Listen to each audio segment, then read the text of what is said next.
Oh, thank you, Mary.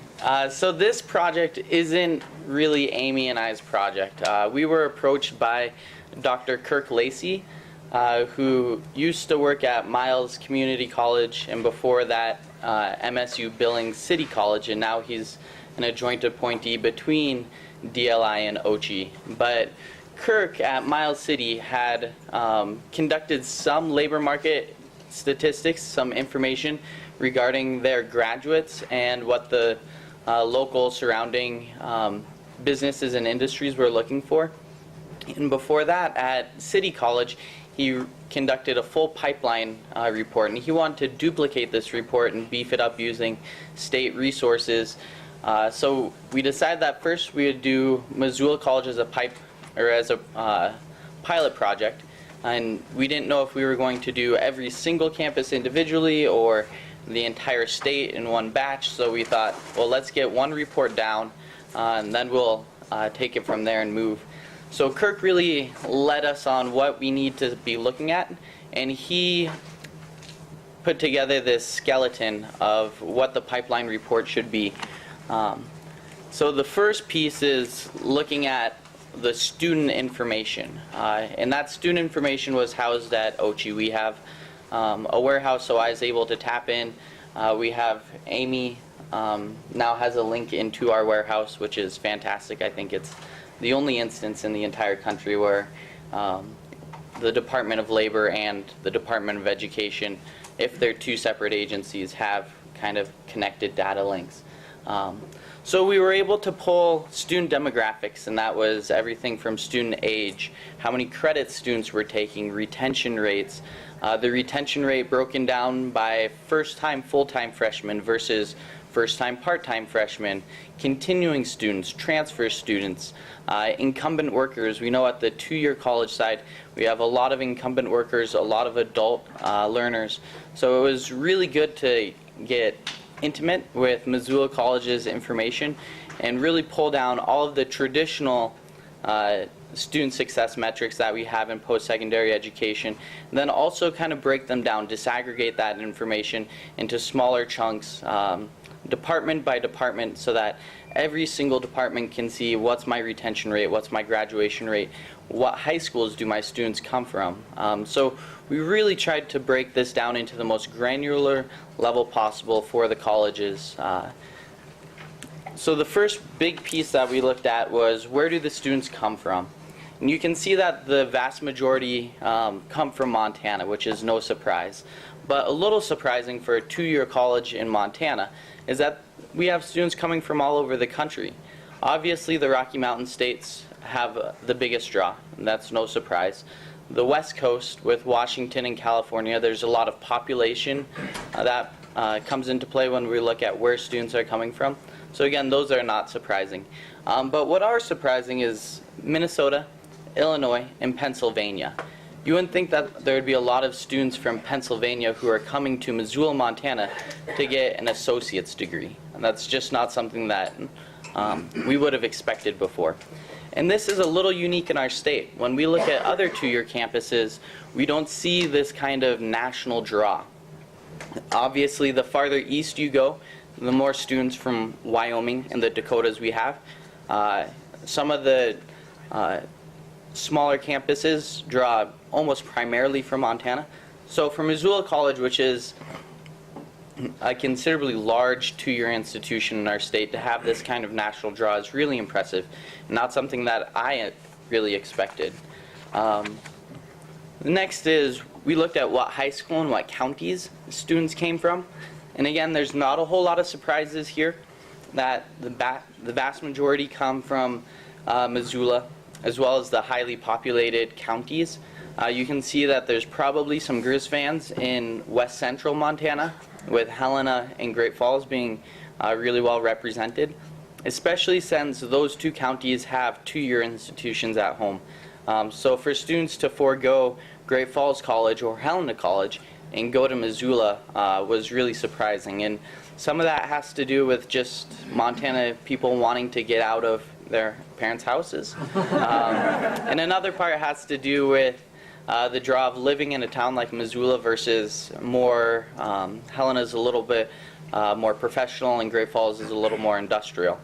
So living in kind of a college atmosphere, and then some of that is program offering.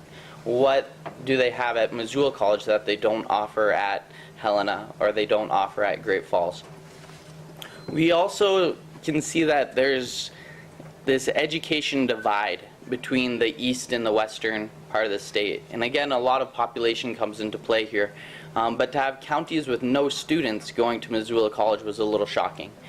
This is a campus that has over 2,000 students.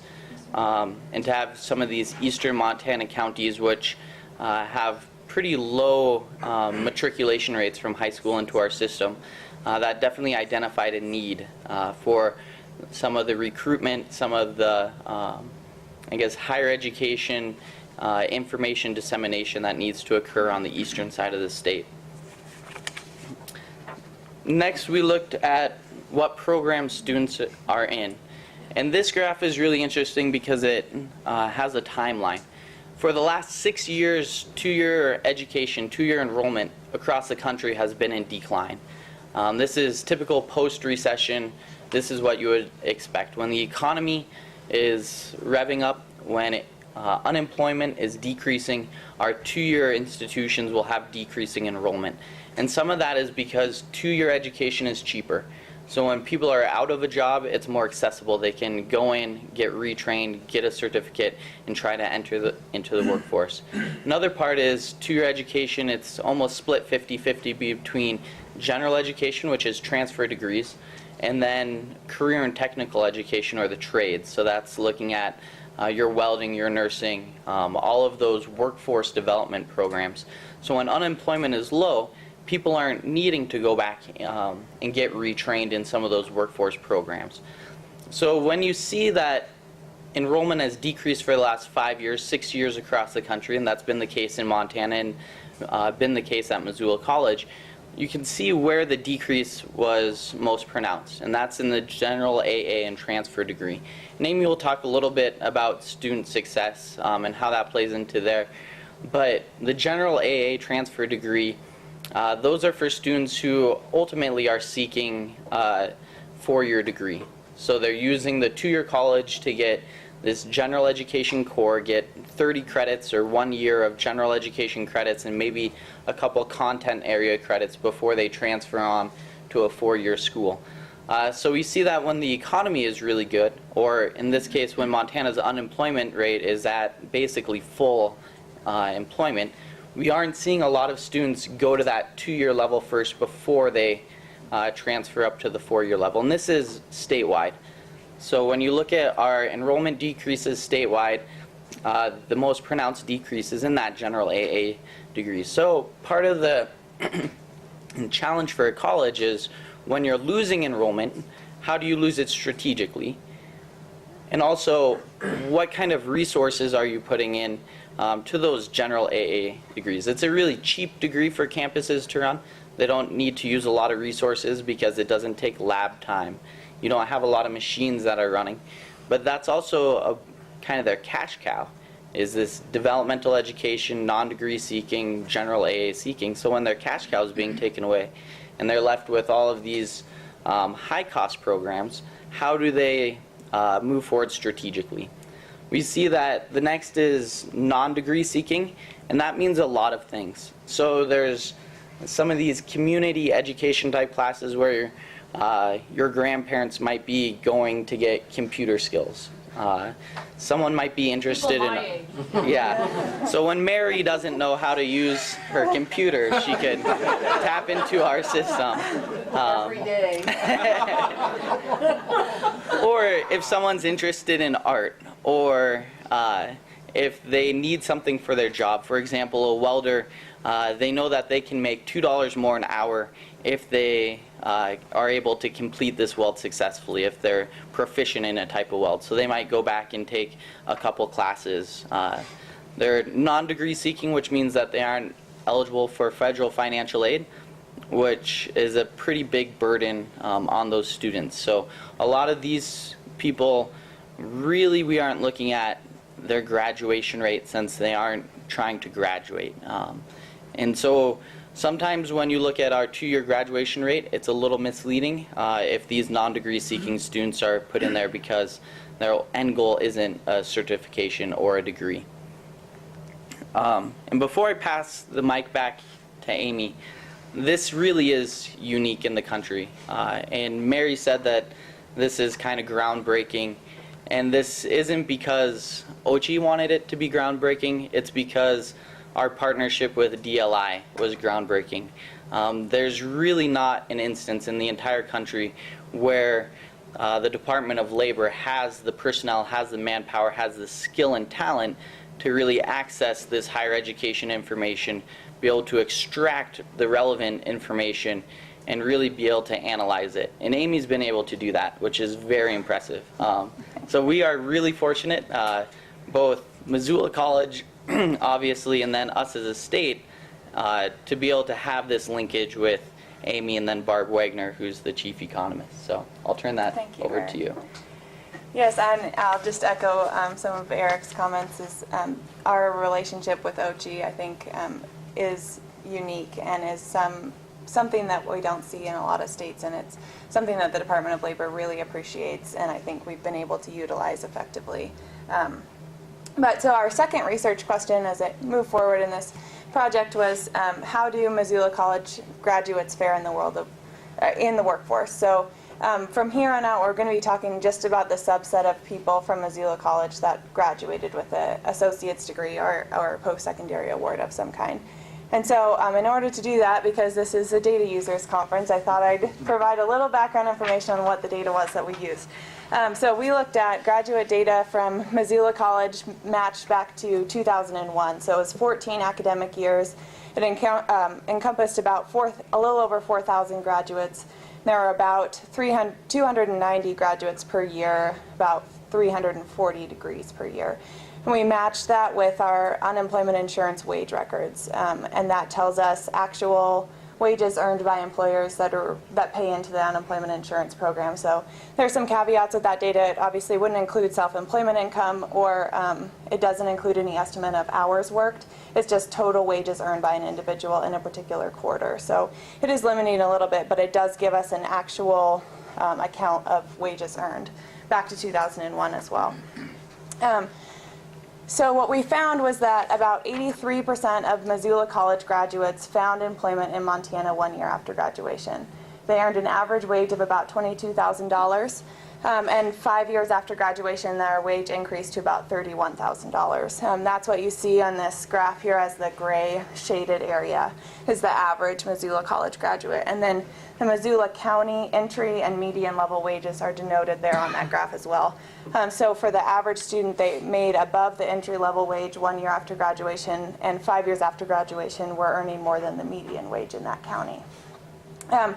For those workers who worked year-round, meaning they had wages in every quarter for 5 years after their graduation from Missoula College, are shown in green on that graph, and they earned a little bit more. They surpassed the median wage the second year after graduation, and both the consistent wage earners and the average saw the fastest wage growth in the first year after graduation, which you would expect. And then we also looked at, it's not shown here, but incumbent workers, people who had prior work history in Montana, and I think that accounted for about 65% of Missoula College graduates, and those people made more than the average, particularly in that first year after graduation. There was about a $6,000 wage premium for having work experience, but that premium decreased over time as everyone gained work experience. So then another thing we looked at was where they went to work. Missoula College is particularly interested in Missoula and Ravalli County. I don't know if this has a laser pointer on it, but they're located there in the western region. And we found that of those who found employment in Montana, 74% were working in Missoula or Ravalli County a year after graduation. So that was a testament to their ability to serve their local service area, and showing that Missoula College really is an important economic asset to that region of the state. Yeah? Did they take into consideration Bitterroot College being in Ravalli County as well, since we are part of Missoula College? Yes. So Bitterroot College, your student information was not separated from Missoula College. Okay, thank you. And we're also able to determine where people worked, what industries they worked, both 1 year and 5 years after graduation, based on the industry of their primary employer.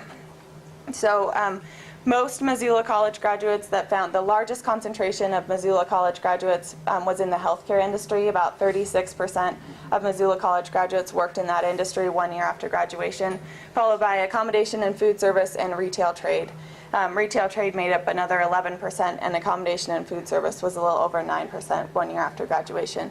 You'll see the average wages of those students in those industries listed next to that percentage as well. And then looking 5 years after graduation, we tended to see graduates move into higher wage industries. So there was a decrease in accommodation and food service and retail trade as a percentage, and an increase in occupation in industries like healthcare. It moved from 36 to 39%. The industry with the highest wages for graduates was the mining industry. 5 years after graduation, they made about $46,000 a year, but that made up only about 0.7% of graduates. And the last thing we kind of looked at in this section is their educational attainment. Obviously, not everyone goes into the workforce, so we wanted to also look at how students were able to transfer that degree into higher education. And we found that about 10% of graduates obtained a degree higher than what they earned from Missoula College from another Montana university system school. So the percentage could be higher if they went out of state or attended a private college, but this is what we found just for the for the Montana university system. Looking specifically at bachelor's degree attainment is what is shown in that graph there by program. We found that the general studies program had the highest bachelor's degree attainment rate. About 38% of students obtained a bachelor's degree from an MUS school after graduating with a general studies degree from Missoula College. We would expect that, as Erik mentioned, that's the intent of these programs, is to transfer into a four-year college, so we would expect that that program would have the highest rates of attainment. In general, across programs, we saw that programs with better wage outcomes tended to have lower bachelor's degree attainment rates. You would expect this just with higher opportunity cost to attending school. And our last and probably biggest question that we tried to answer in this report was, how well does Missoula College supply local workforce needs? Are there gaps? Are there areas where they're undersupplying the local workforce, or are there areas where students are graduating and having a hard time finding work because no one's really demanding that degree in their region? So we looked at what we call the supply and demand analysis, or gap analysis. And in order to do that, first we had to define what employer demand was in that region. And in order to do this, we used our employment projections that are produced by the Department of Labor by industry and occupation, specifically for the northwest region of the state, which is shown in green there. That's where Missoula College is located. This is as narrow regionally as our projections get. We don't have anything that's more specific than this. So that presented a little bit of a challenge. Missoula College obviously would rather have us look just specifically at Missoula and Ravalli County, but what we did was we said that since Missoula College isn't the only college in that region, in the northwest region, we didn't want to expect them or suggest that they should be filling 100% of demand in that region. So we decided to define demand as a range, where the upper bound is the total openings in a particular occupation that we expect on average over the next 10 years through 2024, at the time was the most recent projections we had. And the lower bound is the total annual growth openings, which is growth openings occur because of an increase in the demand for an occupation. So the difference between growth openings and total openings is replacements, people retiring or otherwise changing their career paths or returning to school. So if they fell within that range, we said they met demand for that occupation or program. And because there were some caveats to this, we decided to look at it by 4 different analyses. We looked at it first by industry, then by occupation and program of study, to give us an idea of over or under supply. And then we also compared that to the employment and wage outcomes by program of study, to validate or confirm or refute some of our earlier conclusions, just to create a more robust conclusion. And each one of these individual analyses has its caveats, has its pros and cons, but in looking at it as a unit, as all four together, gives us the best conclusion. So the first we looked at was the supply and demand by industry. So we estimate for the Northwest region, for example, just to kind of walk through this graph, we estimate about 433 annual openings in the healthcare industry. And that's what you see, each annual openings by industry is that light purple bar. And then what we did, that was our industry demand. And our industry supply, we calculated as the average annual supply of graduates from Missoula College that end up in that industry, that we can tell by the wage records that that's the industry they're working in. And so we looked at, average annual supply over the last 3 years, and for the healthcare industry, that average was about 22% of what the demand is, and that's the purple bar there. So what this does do is give us an idea of how large the industry is in the region relative to the supply of graduates into that industry. It doesn't necessarily say, we don't want to suggest with this graph that Missoula College should be at 100% of each one of these bars, and that would mean that they would be meeting demand. Because the healthcare industry comprises, for example, a variety of occupations, many of which cannot be filled by somebody with a degree from Missoula College alone. So it was just more or less to give an idea of the size, relative size and need of these industries in that region. And then for the next two analyses by occupation and by program of study, we kind of had two pieces to the puzzle. We had occupational demand from our employment projections, and we had program supply from the MUS system. And so in order to link those things to generate occupational supply and program demand, we had to use a crosswalk that was produced by the U.S. Department of Labor and the Department of Education. And basically what that did is said what occupations people graduating in certain programs are qualified to fill. And so that's kind of the link that we used. It's not a one-to-one match. Obviously somebody with a business degree could fill a variety of different occupations, but it was what we had to work with. So there were 30 programs at Missoula College, and they were associated with 79 different occupations. There's kind of the minimum education requirement for those 79 occupations is what's in that table, and then we also defined very high and high demand occupations in the Northwest region as well, and that breakdown is there as well. So the supply and demand by occupation, we looked at very high and high demand occupations for those occupations in the Northwest region that required the typical degree on entry is either an associate's degree or a post-secondary award. And so you'll see on this table shows the results of that program gap analysis. We found that registered nursing tops the list for very high demand occupations. For example, the total openings in that region that we expect is about 90 per year over the next 10 years. The growth openings are 40, and Missoula College supplies an average of 35 graduates in that degree, in the registered nursing degree, over the last 3 years. So our conclusion is that that occupation is undersupplied by Missoula College. So that's kind of an example of how that analysis went. Fairly straightforward. The advantage of this particular analysis is that it helps the college identify areas for new program development. So there are certain occupations that aren't tied to any program at the school that we've identified as high demand occupations. Further, the occupations in bold are also high wage occupations, meaning they earn an average of $20 an hour or more. So that can help the college further filter down into or prioritize areas of program development. And then the last supply and demand analysis that we looked at is by program. And how we did this was we looked at the same average, 3-year average annual number of graduates coming from each of these programs at the college.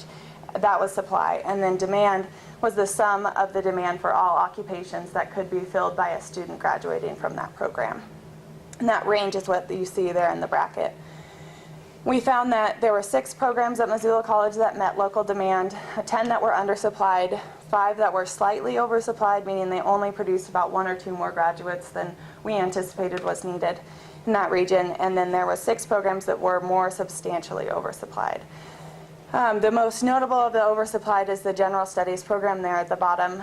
They produced about 110 graduates per year over the last 3 years, and we estimate demand to be less than 10 graduates in that region.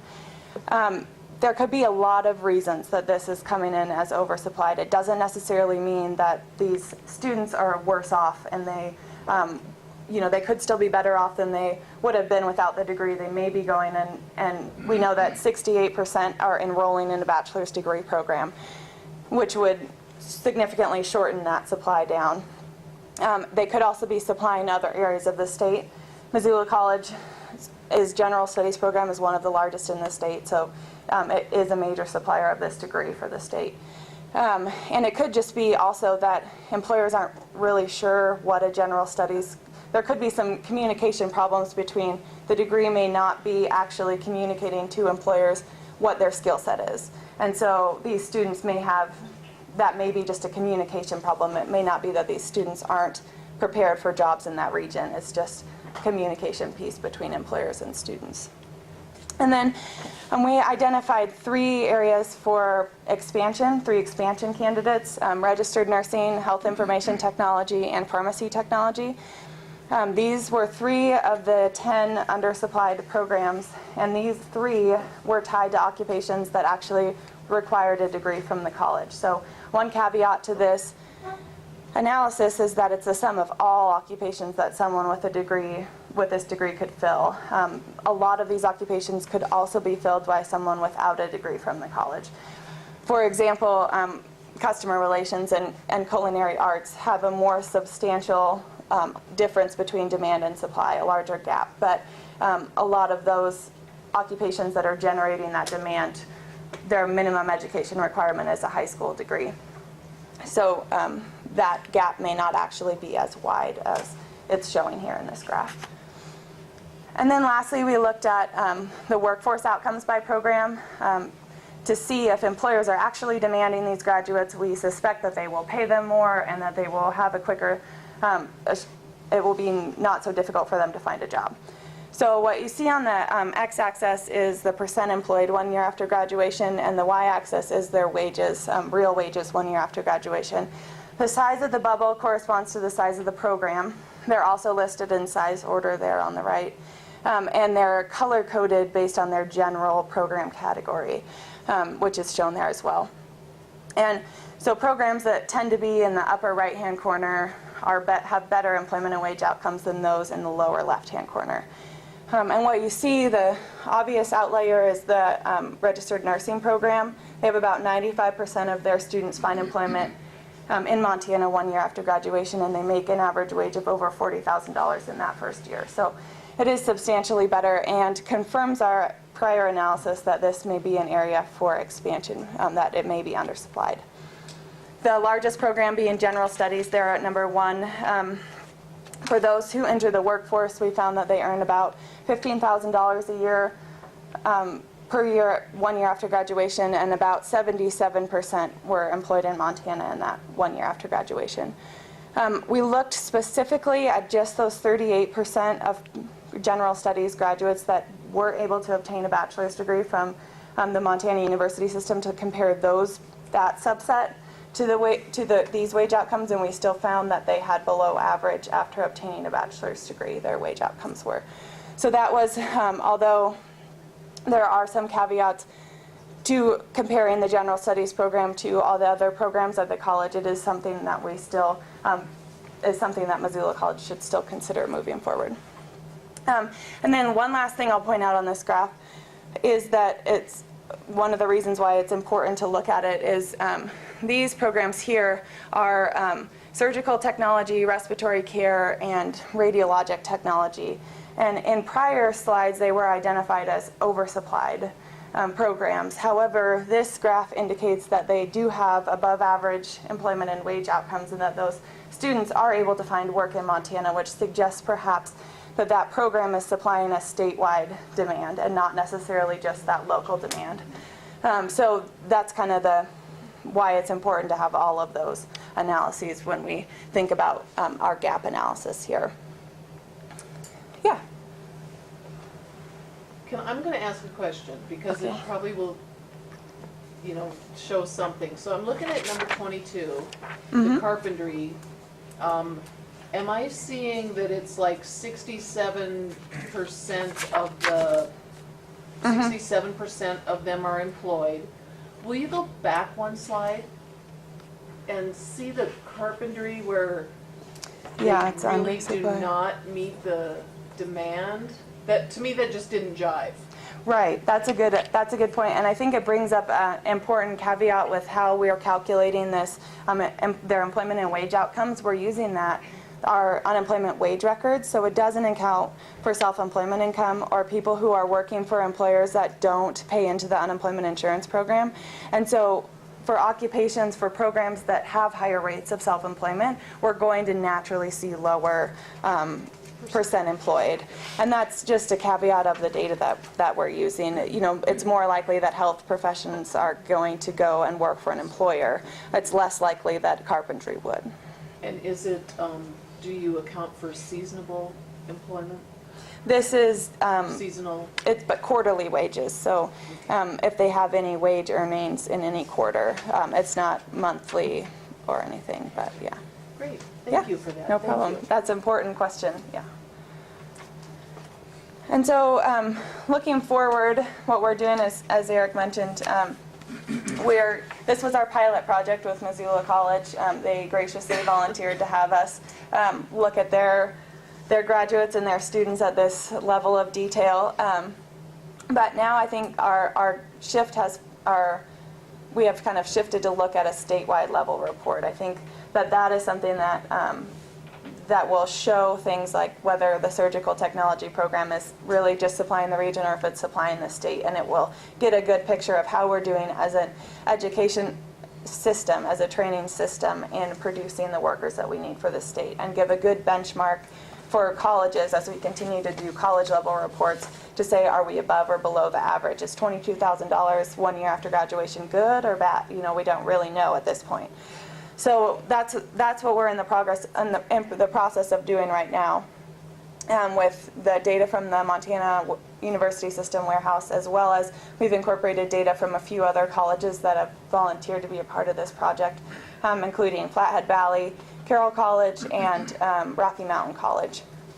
And then the Department of Revenue has also graciously allowed us to, for those graduates who we don't find any wage data for,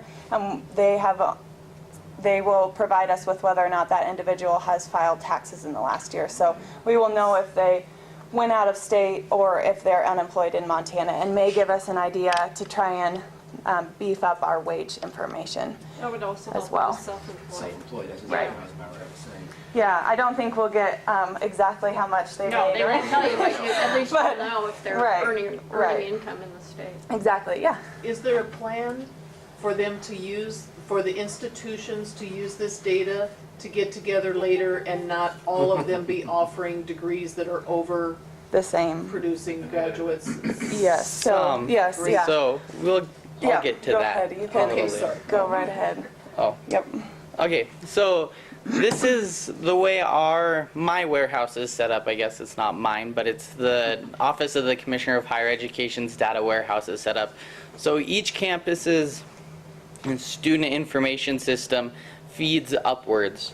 So we have two flagship campuses, MSU and U of M, and they each have 2-year and 4-year branches. And so those student information systems all feed into either of the flagship campuses. The 3 community colleges, Flathead Valley Community College, Dawson, and Miles Community College, they also feed into U of M's warehouse.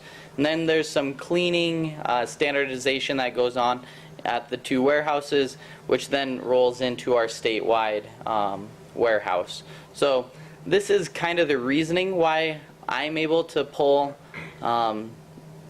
every student piece of information from Missoula College, and why we can give it to DLI. We've had a MOU in place for over 10 years now with DLI. It's one of the most robust data sharing agreements probably in the state, maybe in the country.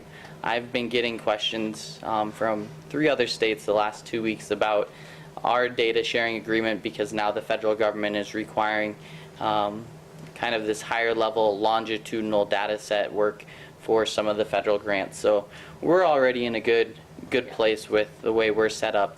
And then looking at kind of that data use, what we plan, what we hope this will achieve for campuses. We hope that they can go into that recruiting, where those students are coming from. They can see, well, the county next door might have a population center of 5,000 people and we aren't getting any students from that town. So maybe we need to start sending some recruiters there, or maybe we need to bolster or find out why those students are interested in a campus on the other side of the state. Look at advising. Again, talking about that general AA degree, which doesn't have the best employment outcomes. It doesn't have the best graduation outcomes. Why are students getting a general AA degree? Why is that so popular? Why is that the largest program? Would more intrusive advising, letting students know that, you know, you have the skill set, or you demonstrate the knowledge, skills, and abilities to maybe become a nurse or become a welder, and that program has double the average salary plus considerably higher employment, and it's filling a need in the state. We have a workforce shortage there, where we don't have a workforce shortage necessarily in that general AA field. And then on the academic side, and that's getting towards kind of this program makeup that we have in the state. The 4-year campuses are considerably different than the 2-year. When you look at the 2-year mission, it is transfer and workforce. And some of those workforce programs need to be duplicated at every single college. If every single campus has nursing, that is not being red flagged as a problem, being a duplicative program. Same with welding or machining or heavy equipment.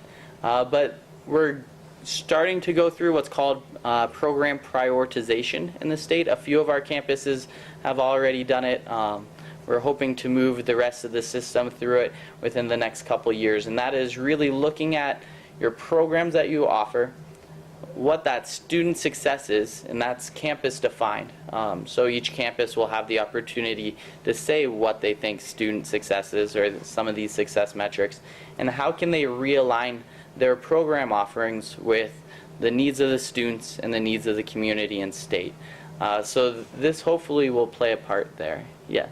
Are you reaching back to the high school counselors So with a report? Or? not necessarily with this report. That wasn't one of the main objectives, but this will have kind of that trickle-down effect where hopefully this information, which is new information, we've had the ability to do this analysis. We've had the data for this for over a decade now, but we haven't had Amy to do it. So hopefully, yes, some of this new information paired with things like already known graduation rates, the Labor Day report. So we have a lot of pieces of information in place, and that dissemination is a big part. So we're looking a lot with dual credit, which is really popular in the high schools now, tapping that and attaching it to career pathways. So really looking at career and technical education dual enrollment, which makes up about 1/4 of all of the high school students who are currently receiving college credits. So that is a piece, starting that career exploration at the junior high and high school level. Yes? Did you say how you got the survey data from individual people who respond to Missoula College?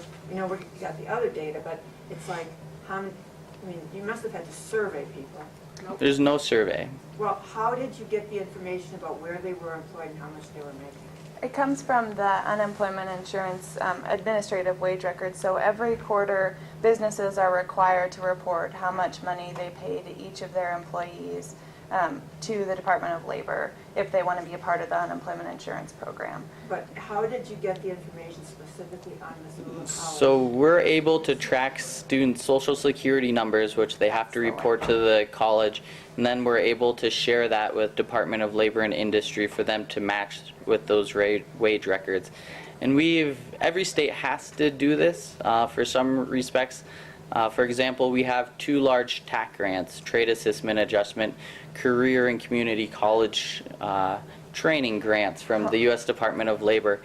And in those grants, part of us being a recipient, and we have $52 million over the last 5 years in these grants. The 2 large ones are for $25 and $15 million.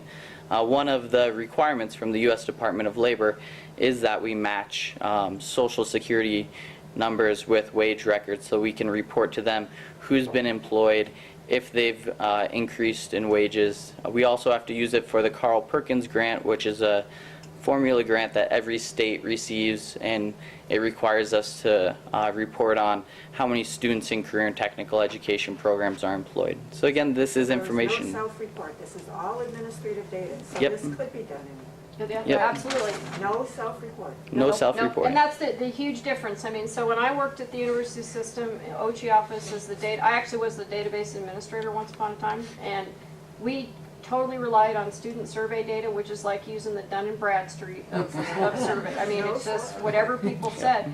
This is all administrative records that are matched up from the labor system against the university system data warehouse. And I think it's really important to point out what Erik talked about in terms of one of the robust MOUs, how that is so carefully protected, and again, just like with the census data, making sure that this is all kept confidential, but being able to use this in a way that's so valuable. I'm going to pick on my friend Penny Cope because she picked on me.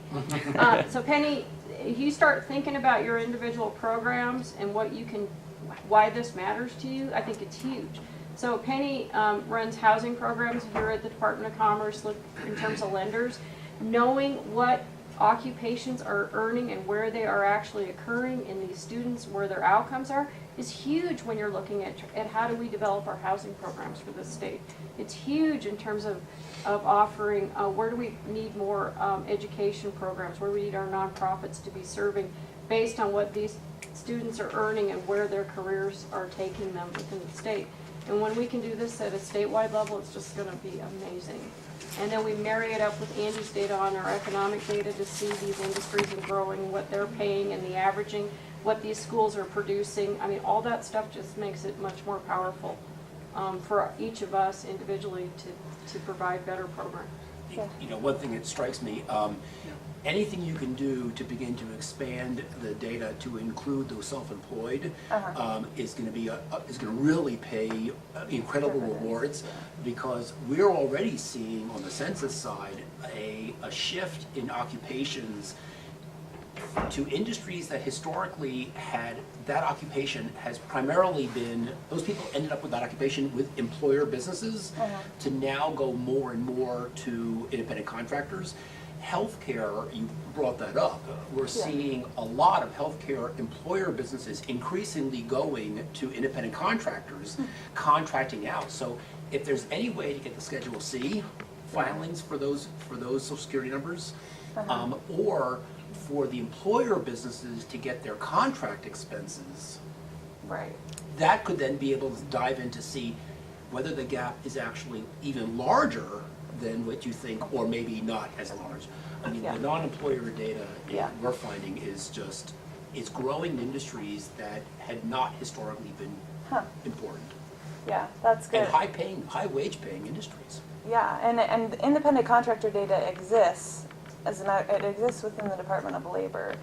I have not worked with it specifically, but I know that is definitely an area that we're trying to identify and expand. It's always a caveat anytime we use this administrative wage data, and specifically in Montana with just our high entrepreneur rates, it's important to be able to paint the whole picture. Yeah. Some of those industries that you were showing a gap on, we already know that those industries and those occupations are heavily involved in employers, in sole proprietors, and independent contractors. So, Yeah.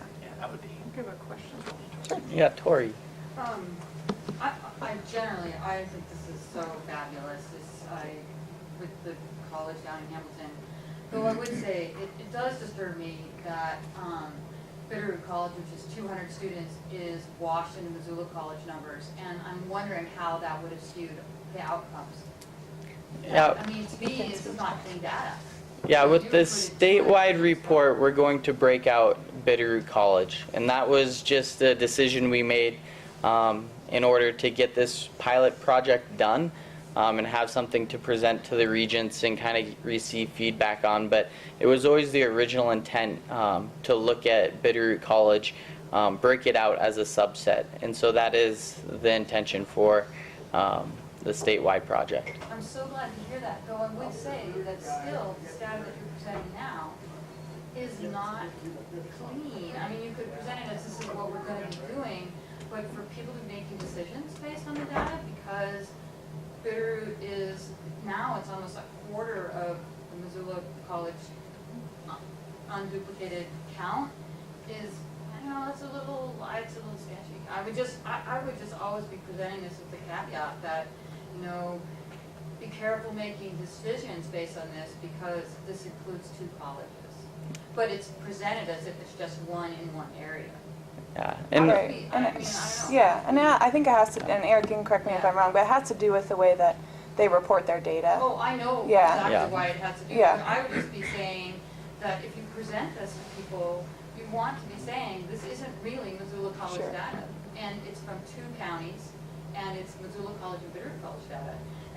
And so, to look at like, well, there's students that are all over the country going to Missoula College. Well, maybe those are actually all Bitterroot College students. I mean, just as a data wonk myself. Yeah. And Kate and I have been looking at our numbers very closely recently in terms of Bitterroot College and Missoula College and separating them down to the person to try to figure out who's at which campus, is that we wanted it clean. We're really looking at it, and it's changing how we've been looking at our data for the last few years. And Yeah. I would just, I'm sure. I think as an approach, this is fabulous. But if people are wanting to look at this particular data set and go and make decisions based on it, I would say hold off, because I wouldn't want to be in Missoula College and be thinking, oh, this is what's happening. Oh, but 200 of these students are actually not at this campus. And so how does that affect decisions that could be made? That's all. Sure. thank you. So I can say something because like, Andy, I'm probably at the end of my career and could get fired any moment for anything. So